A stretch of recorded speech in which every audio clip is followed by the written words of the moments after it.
Hello, I'm uwais. So I'm in an infirmary scene. This scene is one of the biggest scene for me, maybe for the entire movie. I got a handcuff, you know, and I'm gonna be naked.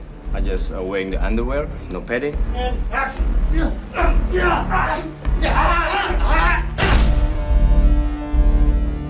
Welcome to the jungle. Before we come to shoot the fight on the day, we do it on a gymnastics floor, where it's a little bit more forgiving with cardboard boxes.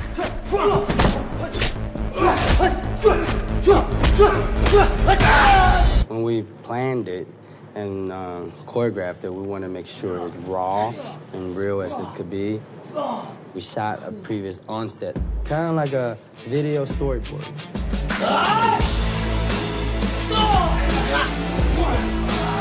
To give you an idea of what's gonna happen, the angles are not set and locked. Those are just ideas like we shot just to let the director see how it would be. More than that. And then on the day, they would shoot their version. To go into that world of sophisticated hand-to-hand combat was something kind of new to me, and I had a hunch I would like it, and I absolutely loved it.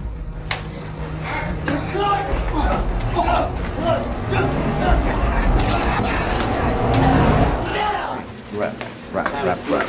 Can I have all the motorcycle riders come over here? Beat style is sort of like controlled demolitions. I think he's more interested in kind of the poetry of the real. I always try to make everything as real as possible. It usually, entails me getting the crap kicked out of me. 3, 2, 1, go! But, I know the end result is going to be great. To get this combat realism, the key to it is in testing. And in that testing is videos after videos after compound after compound. What you'll see here is the interior fire system that'll be used in the Russian safe house. You can see it's dripping fuel, the sparks happen, and off the fire heads go.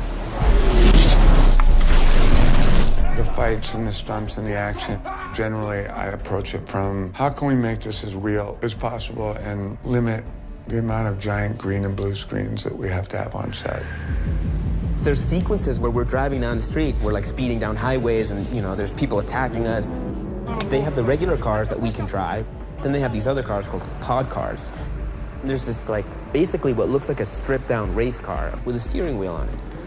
And they get a stunt driver up there and, you sit in the driver's seat and you're pretending to drive, but actually there's a stunt driver controlling everything you do. It's awesome, it's amazing. Action!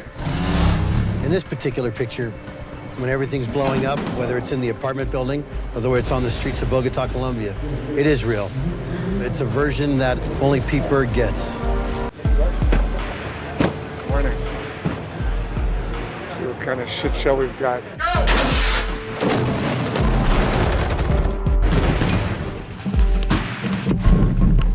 The movies that I liked as a kid growing up and as a young adult growing up, and the kinds of moments that inspire me, generally those have led me to probably a more reality-based style of making movies. It's all part of this new wave of modern combat cinema where they shoot everything in real time. They're shooting 3 or 4 cameras at a time. It's very dirty. You have all kinds of special effects. You have stunts where you have explosions. There's all kinds of gunfire. Bam, bam, bam. Last bam. So what we're trying to do in this fight with modern combat cinema is take real combat along with martial arts and combine them. Working with Iko is fantastic. He reminds me of like a Jackie Chan. He choreographs all of his own fights. He's a big star all over the world for a reason. And combining these 2 different styles of action and fighting and combat is pretty awesome. What makes this film different and unique is that the martial arts that you see today in a lot of movies, especially comic book movies, it's very showy. The movements are big. This has real application, and it's super, super violent, as a fight would be.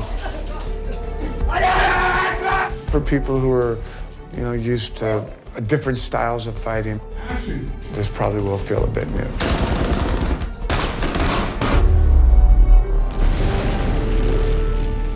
Do you think that because I'm a woman, I'm less capable of extreme violence? Because I'm very happy to disabuse you of the misconception.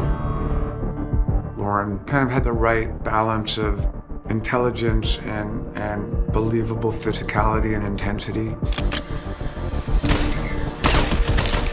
Women are being incorporated into special operations. Really wanted to look at the idea of women doing that kind of work.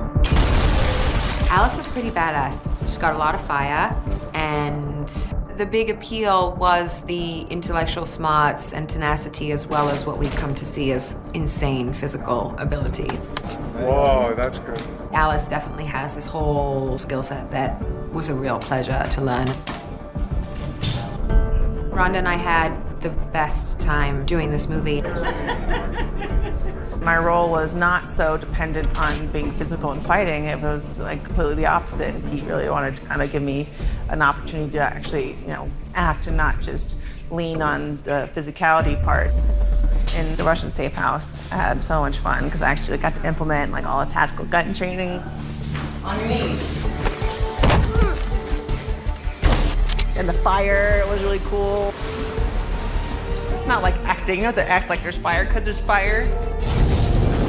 In Mile 22, we're literally on an intense ride from start to finish. It just doesn't ever let up. That's my asset, Lee Nor. No kids, no family, 100% accurate and reliable. You mark him or he marked you? I marked him. Iko is a world-renowned action star. He was in the Raid movies. Choreographs all of his own fights. He's a big star all over the world for a reason. I went and saw the film, and I was just mesmerized by him and by the soul and the texture and the emotion and the physical brutality all kind of, he just had it. There's something there. You see 100 guys fight, but one of them kind of touches your soul. Iko definitely had that quality. Iko is a master of pencak silat, which is an Indonesian martial art. Has a lot of circular blocks. It's not like your basic karate or taekwondo, which is very hard.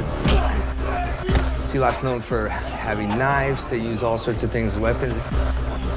And there's so many talented fight choreographers, and we used several of them. Iko really ran it. What was interesting was to watch the American guys support Iko, so it became this very interesting, like, laboratory.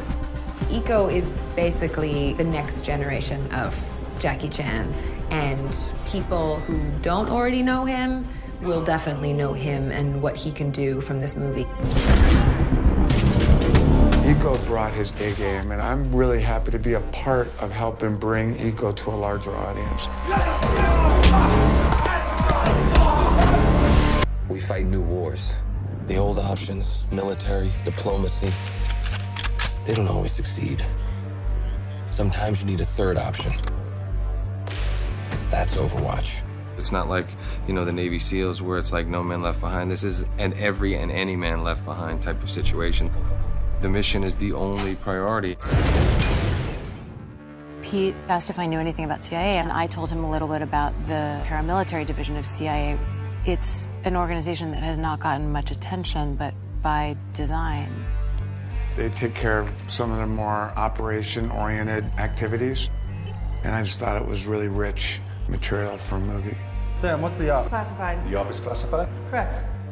They are off the grid. They technically do not exist.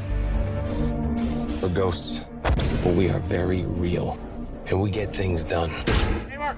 Hey, Mark. Pete and Lee had a lot of exposure to these people, and what they wanted to communicate more than anything, that they were still people at the end of the day. So, you happen to have any more 45 calo ammo back there? I've got more ammo. Here it is. We get the liberty of this fictional story, but this is based on real people. And we were lucky enough to learn about them and get to represent them in a really fun, thrilling action movie.